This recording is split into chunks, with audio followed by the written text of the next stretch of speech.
Las cosas tienen sus dilemas y dudas existenciales. Los hombres y las mujeres que lo pensaron antes y mejor.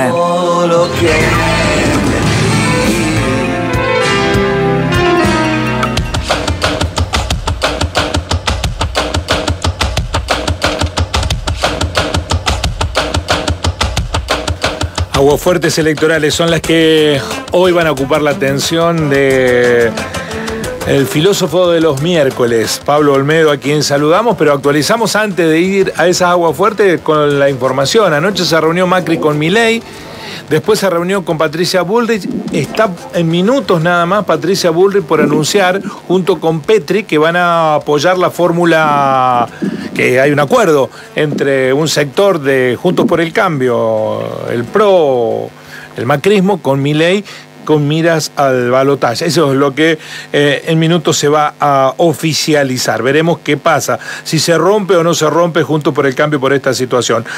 Pablo, ¿cómo va? Buenos días. ¿Cómo va, Guillermo? ¿Todo bien? ¿Todo en orden? Todo en orden. O en desorden, como se quiera. O en desorden. Yo, no sé, los resultados del domingo para mí significan un paso hacia un orden. Bien. Escuchamos con atención tu columna. Bueno, dale. La idea es establecer algunas reflexiones sobre las elecciones sin voluntad de hacer un análisis electoral, digamos. Para eso ya hay muchos analistas. Son simplemente algunas impresiones, algunas aguafuertes. La primera se llama el histrión. Nietzsche, que concibió su época como una época de crisis, pensó largamente el tema del histrión. Consideraba que en medio de la disolución de sentidos que caracterizó con el filosofema de la muerte de Dios, podían emerger múltiples y diversos modos de vida. La tarea era la de asimilar la complejidad que resultaba de la dispersión de los grandes sentidos religiosos, estéticos, morales que habían regido la vida social de Occidente, pero que ya no podían hacerlo. Era preciso conquistar una nueva forma cultural que no rechazara la complejidad, que no anulara horizontes posibles, que no pretendiera refugiarse en viejos ideales. En ese marco, el filósofo analiza la figura del histrión como aquel que, incapaz de asumir el carácter múltiple de la realidad, busca, a través de grandes golpes de efecto, reducirla a alguno de sus elementos, suprimiendo a los demás de manera tiránica y arbitraria. El histrión busca excitar al máximo algunas fibras de la sensibilidad de las personas, con expresiones grandilocuentes, con gestos altisonantes, pero en el fondo su actuación es solo una mascarada que no contiene demasiado. En Así habló Zaratustra, la obra tal vez más conocida de Nietzsche, el filósofo pone en escena al histrión en el personaje de un mago con el que Zaratustra se encuentra en su periplo. El mago hace grandes gestos, salta, grita. De lejos Zaratustra se siente atraído por él, pero cuando se acerca descubre que en realidad el mago es como un fuelle lleno de aire al que apenas se lo aprieta un poquito queda vacío. Es un Cagliostro demagógico, dice, en referencia al conde italiano Alessandro Cagliostro, conocido por sus tropelías y dotes de estafador, que pretende presentarse como un ventrílocuo de Dios.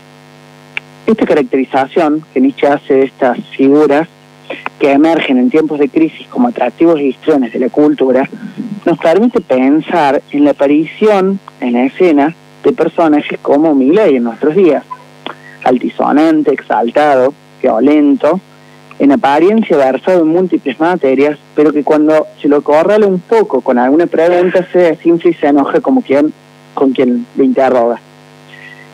En la figura del mago, algunos años después, Thomas Mann, el escritor alemán, supo ver una caracterización de Hitler.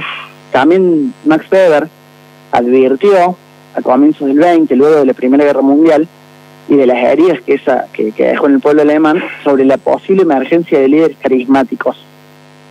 Estas son todas advertencias que debemos releer una y otra vez para pensar nuestras democracias actuales signadas por la crisis cíclica a las que la somete el régimen capitalista de mercados. El otro título, la otra voz fuerte, es El pacto de los ricos y la voluntad popular, ¿no?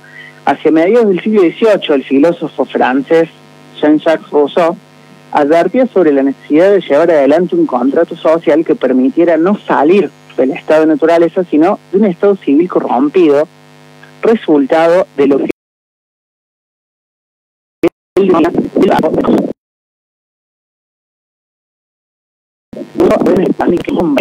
era libre, que harían lo que podían, lo que necesitaban y nada más.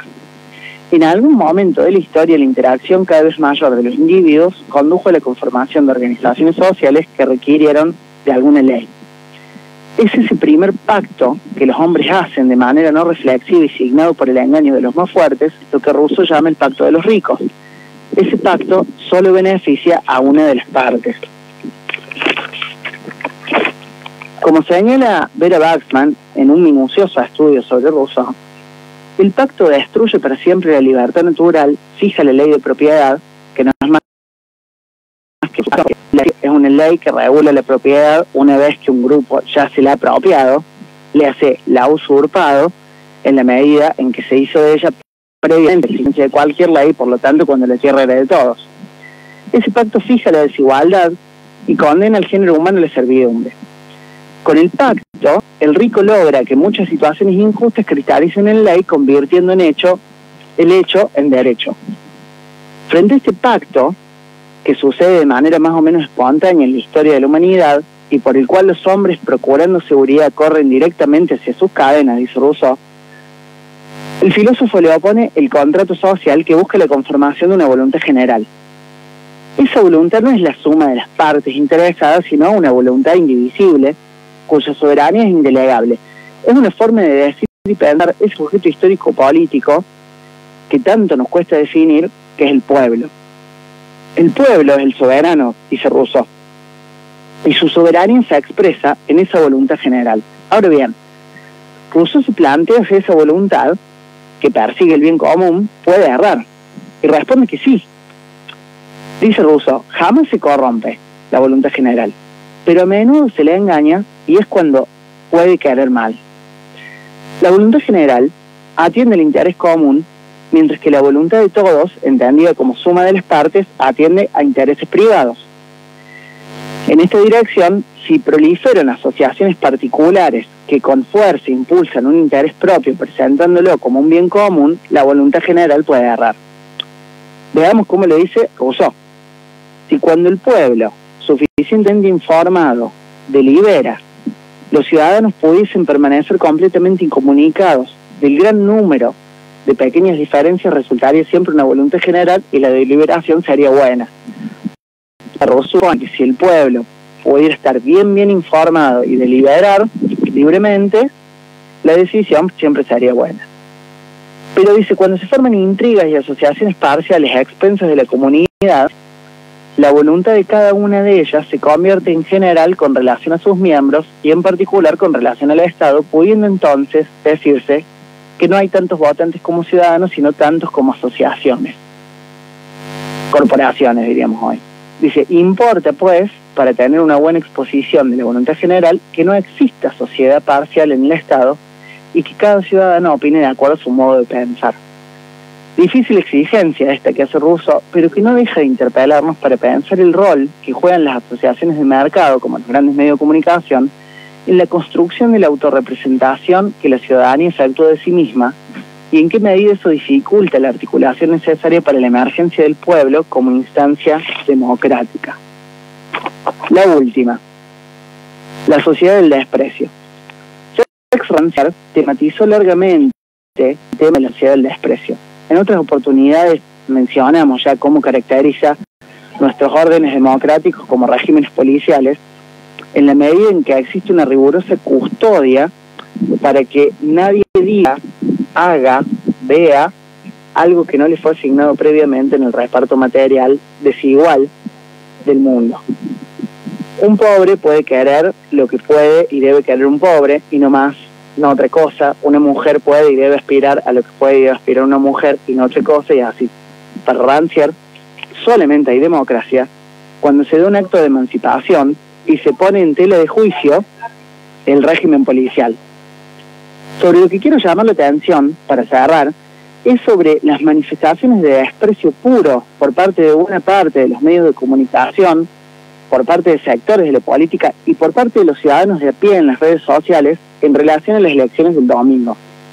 Los mismos que antes elogiaban al pueblo porque no comía vidrio, porque había dado una elección a la casta política, porque había votado con enojo y castigando, ahora dicen que el pueblo es un rejunte de bobos que votan como ignorantes. Escuché periodistas analizar el comportamiento del electorado expresando ideas contrapuestas, pero igualmente despectivas.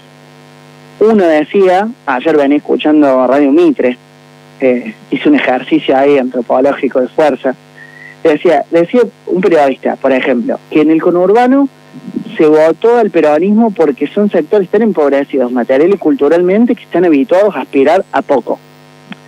A los 2 segundos dijo que se votó al peronismo porque es un movimiento que históricamente destruyó la macroeconomía, pero que permitió a los ciudadanos acceder a un bienestar o tener la propia casa, como si eso fuera algo menor.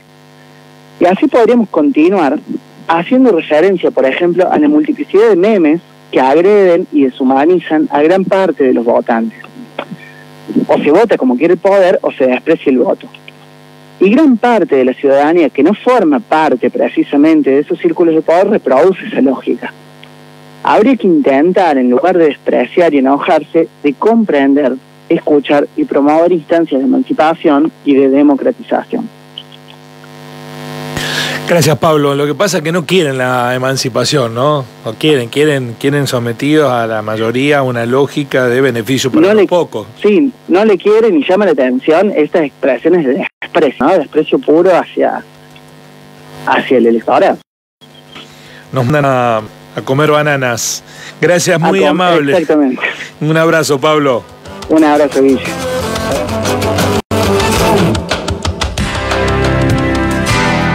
Así son las ideas y las ideas